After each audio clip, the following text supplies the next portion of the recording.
Today, I'll show you how to delete a campaign on Google Ads. Before you start, it's important to know that Google Ads usually lets you remove a campaign, but the campaign history may still remain in your account for reporting and billing records.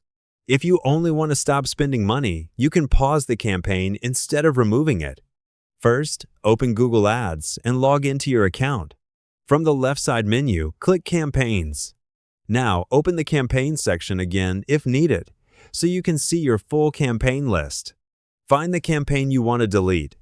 Before removing it, check the campaign name, status, budget, and performance to make sure you are selecting the correct one.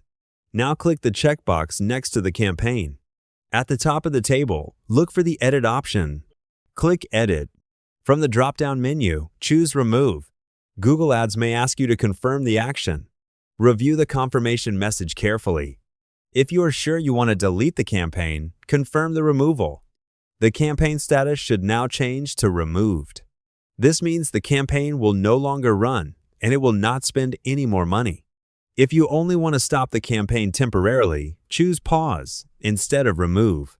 Pausing is better when you may want to use the same campaign again later.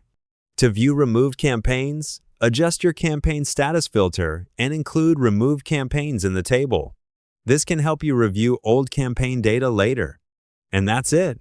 You've successfully deleted or removed a campaign on Google Ads. Hope the tutorial was helpful. Subscribe to my channel and see you in the next video.